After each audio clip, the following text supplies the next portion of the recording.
విహారీ ఇంట్లో వడిబియ్యం పోసే కార్యక్రమం జరుగుతూ ఉంటుంది. ఇకప్పుడు ఆ కార్యక్రమాన్ని దగ్గరుండి లక్ష్మి, పండు ఇద్దరు కూడా చూసుకుంటూ ఉంటారు. పూజకు సంబంధించినవన్నీ కూడా లక్ష్మి సిద్ధం చేస్తూ ఉంటే అప్పుడే యమున అక్కడికి వస్తుంది. లక్ష్మి అంటూ యమున తనని పిలవడంతో ఇక చాలా రోజుల తర్వాత తనతో యమున మాట్లాడడంతో లక్ష్మి ఎంతగానో పొంగిపోతూ ఉంటుంది. అమ్మ చెప్పండి అమ్మా, ఏమన్నా కావాలా, కాఫీ తెమ్మంటారా అని చెప్పి లక్ష్మి అంటూ ఉంటుంది. వద్దు లక్ష్మి, పూజకు సంబంధించినవన్నీ కూడా వచ్చేసాయా, ఇంకా ఏమైనా సిద్ధం చేయాలా అని యమున అడుగుతూ ఉంటుంది. ఇక దాంతో అన్నీ సిద్ధంగా ఉన్నాయమ్మా, వడి బియ్యానికి కావాల్సిన బియ్యాన్ని కూడా ఇప్పుడే రెడీ చేసి ఉంచుతాను అని లక్ష్మి అంటూ ఉంటుంది. 5 ముత్తైదులను పిలవాలి కదా, నువ్వు వెళ్ళి ముత్తైదుల్ని పిలుచుకురా అని చెప్పి యమున అంటూ ఉంటుంది. దాంతో అలాగే అమ్మ అని చెప్పి లక్ష్మి ఆనందంగా చెప్తూ యమున అక్కడి నుండి వెళ్ళిపోతూ ఉంటే, యమునమ్మ చాలా రోజుల తర్వాత మళ్ళీ నాతో మాట్లాడారు, ఇప్పుడు నాకు చాలా సంతోషంగా ఉందమ్మా, ఇన్ని రోజులు మీరు నాతో మాట్లాడకపోయేసరికి చాలా బాధ కలిగింది అని చెప్పి లక్ష్మి అంటూ ఉంటే, అప్పుడు యమున నీ వల్ల ఎవరికి ఇబ్బంది రానంత వరకు నీ మీద నాకు ఎటువంటి కోపం ఉండదు లక్ష్మి, కానీ ఒకవేళ నీ వల్ల ఈ కుటుంబం విడిపోయే పరిస్థితి వచ్చినా, ఈ ఇంట్లో ఎవరు బాధపడినా అప్పుడు నేను కూడా నిన్ను క్షమించను అని చెప్పి యమున అంటూ ఉంటుంది. దాంతో లక్ష్మి లేదమ్మా, నా వల్ల ఎవరికి కూడా ఎటువంటి ఇబ్బంది రాదు, ఈ కుటుంబం విడిపోయే పరిస్థితి నేను ఎప్పటికీ తీసుకురాను అని చెప్పి లక్ష్మి అనడంతో ఇక అప్పుడు యమున మనసులో, లక్ష్మి నేను చెప్పాల్సింది నీకు అర్థమైతే అంతే చాలు, సహస్రకు విహారికి మధ్యలోకి నువ్వు రాకుండా ఉంటే, నీ స్థానం ఏంటో నువ్వు గుర్తుంచుకుంటే అంతకంటే నాకు కావాల్సింది ఏమీ లేదు అని చెప్పి యమున అనుకుంటుంది. యమున అక్కడి నుండి వెళ్ళిపోయిన తర్వాత లక్ష్మి ఎంతగానో ఆనందపడిపోతూ, అమ్మయ్య మొత్తానికి యమునమ్మ గారు చాలా రోజుల తర్వాత నాతో మాట్లాడారు, చాలా ఆనందంగా ఉంది అని చెప్పి పండు నువ్వు ఈ పూజకు సంబంధించినవన్నీ కూడా రెడీ చేస్తూ ఉండు, ఇప్పుడు వెళ్ళి నేను ముత్తైదుల్ని తీసుకొని వస్తాను అని చెప్పి లక్ష్మి అక్కడి నుండి వెళ్తూ ఉంటుంది. ఇక దాంతో అంబిక లక్ష్మికి ఎదురుపడి, ఏంటే ఇంటి కోడల్లాగా ఉదయం నుండి ఇంట్లో తెగ హడావిడి చేస్తున్నావు, నిజానికి ఆ 100 కోట్లు నొక్కేసింది నువ్వే కదా, విహారీ ఎక్కడ నిన్ను రెడ్ హ్యాండెడ్గా పట్టేసుకుంటాడేమోనని చెప్పి మళ్ళీ ఆ 100 కోట్లు నువ్వే తిరిగి తీసుకొచ్చినట్టుగా భలే నాటకం ఆడావు అని చెప్పి అంబిక కావాలని లక్ష్మిని నిందిస్తూ ఉంటే, అప్పుడు లక్ష్మి మీరు వెనకుండి ఏమేం చేస్తున్నారో అవన్నీ కూడా నాకు తెలుసమ్మా అని చెప్పి లక్ష్మి అంటూ ఉంటుంది. ఏంటే నీకు తెలిసేది అని అంబిక అనగానే, ఆ 100 కోట్ల స్కామ్లో మీ హస్తం ఉందని నాకు తెలుసమ్మా అని చెప్పి లక్ష్మి అంటుంది. నోటికి ఏదొస్తే అది పిచ్చి పిచ్చిగా వాగకు, ఆధారాలు లేకుండా నువ్వు వెళ్ళి విహారీతో నా గురించి చెప్పినంత మాత్రాన విహారీ నమ్మిస్తాడనుకుంటున్నావా అని చెప్పి అంబిక అంటూ ఉంటుంది. ఆధారాలు లేవని ఎవరన్నారమ్మా, నా దగ్గర అన్ని ఆధారాలు ఉన్నాయి, యమునమ్మ గారి నగలు కొట్టేసిన దొంగ ఉన్నాడు కదా, ఆ దొంగకు మీరు 30 కోట్లు ట్రాన్స్ఫర్ చేశారు అని చెప్పి లక్ష్మి అంటూ ఉంటుంది. ఆ దొంగ పేరు సిద్ధార్థ్, ఆ దొంగతో మీరు ఇంటి బయట మాట్లాడడం నేను చూశాను, ఇంతకంటే బలమైన సాక్ష్యం ఏం కావాలి, ఈ ఒక్క విషయం గురించి విహారీ గారికి చెప్పినా మొత్తం కూడా విహారీ గారే చూసుకుంటారు, మీరు చేసిన స్కామ్ అంతా కూడా బయటకు వస్తుంది, కానీ నేను అలా ఎందుకు చేయడం లేదో తెలుసా, నా వల్ల అనవసరంగా ఈ కుటుంబం విడిపోయే పరిస్థితి రాకూడదని అని చెప్పి లక్ష్మి అంబికకి చెప్తూ ఉంటుంది.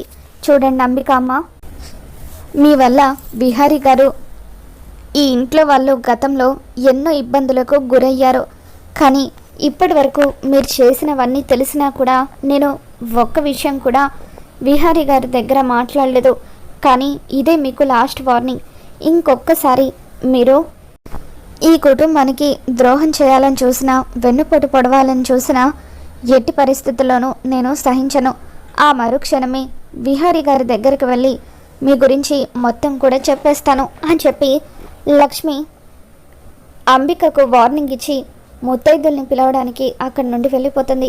ఇక దాంతో అంబిక కోపంతో రగిలిపోతూ ఉంటుంది. వస్తే లక్ష్మి, పని మనిషిలాగా ఉండక నాకే వార్నింగ్లు ఇస్తావా, త్వరలోనే నిన్ను పైకి పంపించేస్తాను, నీ అడ్డు నాకు ఎప్పటికీ లేకుండా చేస్తాను అని చెప్పి అంబిక అనుకుంటుంది. మరోపక్క లక్ష్మి అంబికతో మాట్లాడడం, అంబికకి వార్నింగ్ ఇవ్వడం ఇదంతా కూడా సహస్ర వినేస్తుంది. ఇక చాటుగా ఉండి ఇదంతా వింటున్న సహస్ర 100 కోట్ల వెనుక అంబిక హస్తం ఉందని తెలుసుకుని ఒక్కసారిగా షాక్ అవుతూ ఉంటుంది. నేను నమ్మలేకపోతున్నాను, ఆ 100 కోట్ల స్కామ్ చేసింది పిన్న అని చెప్పి సహస్ర షాక్ అవుతూ, అంటే నన్ను బ్లాక్మెయిల్ చేయించింది కూడా అంబిక పిన్నే అయ్యుంటుందా అని చెప్పి సహస్ర అనుకుంటుంది. ఎలాగైనా సరే ఈ విషయం గురించి పిన్నిని నిలదీసి ఏం జరుగుతుందో తెలుసుకోవాలి అని చెప్పి సహస్ర అనుకుంటుంది.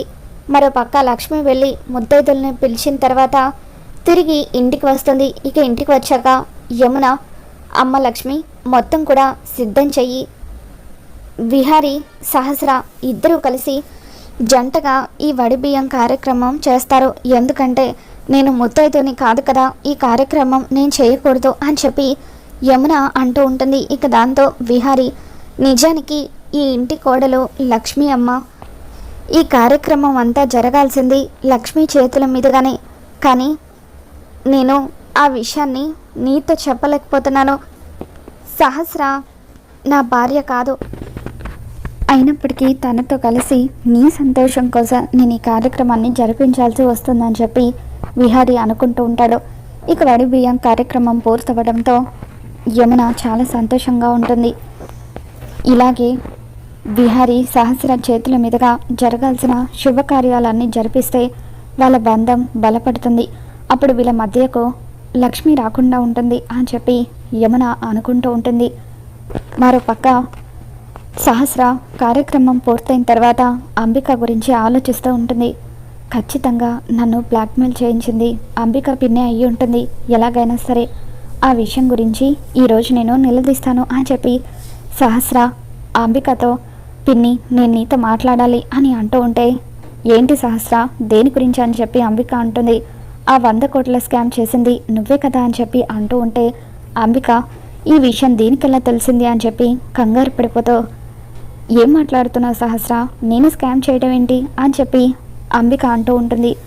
వద్దు పిన్ని, ఇక నటించింది చాలు, నాకు నిజాలన్నీ కూడా తెలిసిపోయాయి, ఆ 100 కోట్లు స్కామ్ చేసింది నువ్వే, నన్ను బ్లాక్మెయిల్ చేయించింది కూడా నువ్వే కదా అని చెప్పి సహస్ర అంటూ ఉంటుంది. ఏం మాట్లాడుతున్నావు నువ్వు, నేను నిన్ను బ్లాక్మెయిల్ చేయించడం ఏంటి అని చెప్పి అంబిక అంటూ ఉంటే, ఏమీ తెలియనట్టుగా నటించకు పిన్ని, నీ వల్ల పొరపాటున నేను బావకి దొరికిపోయి ఉండుంటే బావ నన్ను అసహించుకునేవాడు, బావను నేను మోసం చేసి పెళ్లి చేసుకున్నానన్న నిజం తెలుసుకొని నువ్వే కదా నన్ను బ్లాక్మెయిల్ చేయించి ఆ ఫింగర్ ప్రింట్స్ని లక్ష్మి దగ్గర నుండి దొంగతనం చేసేలాగా చేసి 100 కోట్ల స్కామ్ చేశావు, నీ వల్ల పాపం బావకు 100 కోట్ల నష్టం జరిగేది, అయినా బావని అలా వెన్నుపోటు పొడవడానికి నీకు అసలు మనసులా వచ్చింది పిన్ని అని చెప్పి సహస్ర అంటూ ఉంటుంది. ఇక దాంతో అంబిక, నేను చేసింది మోసం అయితే నువ్వు చేసింది మోసం కాదా, యాక్సిడెంట్ అయినట్టుగా చావు బతుకుల మధ్య ఉన్నట్టుగా నాటకమాడి విహారితో తాళి కట్టించుకున్నావు అని అంబిక అంటూ ఉంటే, అప్పుడు సహస్ర, నువ్వు చేసింది నేను చేసింది ఒకటే ఎలా అవుతుంది పిన్ని, నేను బావని ప్రేమించాను, ఎలాగైనా సరే బావని సొంతం చేసుకోవాలని నాటకమాడి తనతో తాళి కట్టించుకున్నాను, కానీ నువ్వు ఇదే ఇంట్లో ఉంటూ మంచిదనిలాగా నటిస్తూ ఆస్తిని డబ్బుని కొట్టడానికి చివరకు నన్ను కూడా వాడుకున్నావు అని చెప్పి సహస్ర అంబిక మీద మండిపడుతూ ఉంటుంది. ఇప్పుడు ఏమంటావు సహస్ర, జరిగిందేదో జరిగిపోయింది, ఒకవేళ నువ్వు నా గురించి బయట పెడితే నేను కూడా నీ గురించి బయట పెట్టాల్సి ఉంటుంది, కాబట్టి నోరు మూసుకొని ఉండు అని చెప్పి అంబిక సహస్ర మీద మండిపడుతూ ఉంటుంది. ఇక వాళ్ళిద్దరూ గొడవ పడుతూ ఉండగా అప్పుడే అక్కడికి విహారీ వస్తాడు. విహారీ సహస్ర మాటలు అంబిక మాటలు మొత్తం కూడా వినేసి ఒక్కసారిగా షాక్ అవుతూ ఉంటాడు. మరి రాబోతున్న ఎపిసోడ్లో ఏం జరగబోతుందో మళ్ళీ మన ఛానల్ తెలుసుకుందాం. ఈ వీడియో మీకు నచ్చినట్లయితే తప్పకుండా లైక్ చేయండి.